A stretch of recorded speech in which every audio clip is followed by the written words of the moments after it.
Earlier in the day, when announcing his withdrawal, Kennedy said that he's been shunned by the media. My poll numbers reached at times in the high 20s. The DNC-aligned mainstream media networks maintain a near-perfect embargo on interviews with me.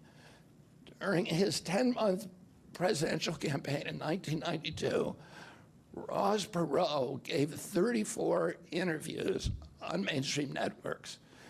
In contrast, during the 16 months since I declared, ABC, NBC, CBS, MSNBC, and CNN combined gave only 2 live interviews from me. Those networks instead ran a continuous deluge of hit pieces with inaccurate, often vile, pejoratives and defamatory smears. Some of those same networks and colluded with the DNC to keep me off the debate stage. I don't doubt that he's been shunned. For the record, he was my guest here 3 times. I have all the angry emails to prove it. 1 live, 2 pre-taped interviews to accommodate his schedule. He was also invited to join us live this morning, and I hosted his wife, actress Cheryl Hines. So, might Kennedy thwart Harris's convention momentum in an election of inches? The answer is maybe. Take a look. This is Nate Silver's Silver Bullet, an average of 2024 general election polls. To appreciate the potential significance, just take a look at Nevada, right at the bottom of your screen. Harris and Trump separated by just 0.1%, with Kennedy polling 4.5% of the vote. In every one of the 7 swing states, Kennedy's vote share exceeds the margin separating Harris and Trump. Where will those voters go? Or will they just stay home? It brings me to today's poll question at Smerconish.com. Does RFK Jr.'s withdrawal and endorsement of Donald Trump change the race? Joining me now is Republican strategist Alex Castellanos, co-founder of Purple Strategies, and CNN senior political analyst Ron Brownstein, who's also senior editor at The Atlantic. His latest piece titled, "Why the Blue Wall Looms So Large."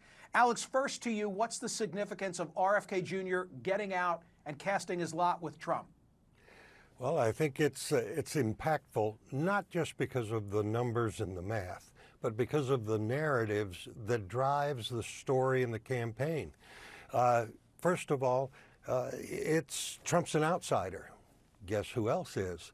RFK. And that makes Kamala Harris a little bit more of the old insider, which is what she's trying to get away from, what she's trying to reinvent herself not to be.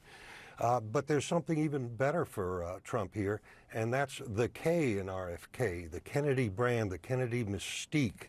It still represents a bit of Camelot and the promise of what could be a promise that was interrupted, and I think many Americans hope will be again.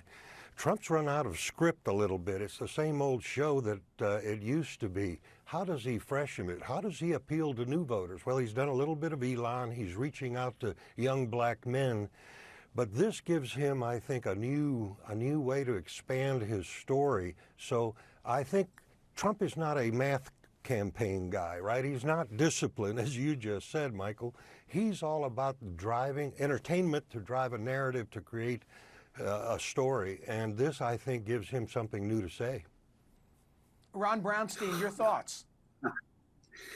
I think the Democrats would pay to have charter RFK to the suburbs of Philadelphia, Detroit, Milwaukee, Madison, Raleigh, Charlotte, Atlanta, and Phoenix to campaign with Donald Trump.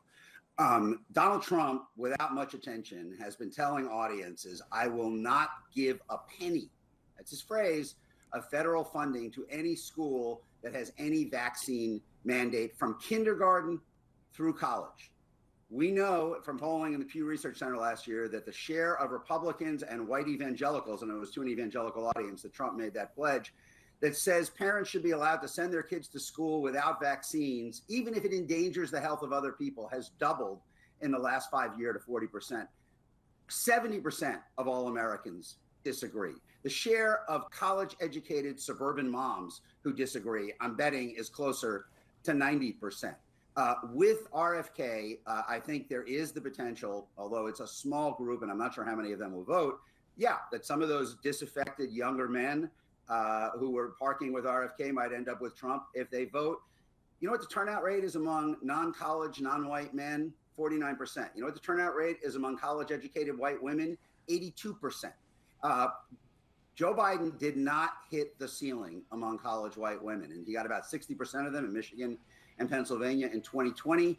Whitmer and Shapiro got about 70% of them. And I just add this to the list with, we have to remind ourselves that the Dobbs decision did not happen until after the 2020 election. But you add Dobbs, you add guns, you add Harris's, just her identity, and I think this latent threat to Trump of being associated with anti-vaccine extremism that Kennedy brings to him. I think on balance, this will end up being more a problem than an asset.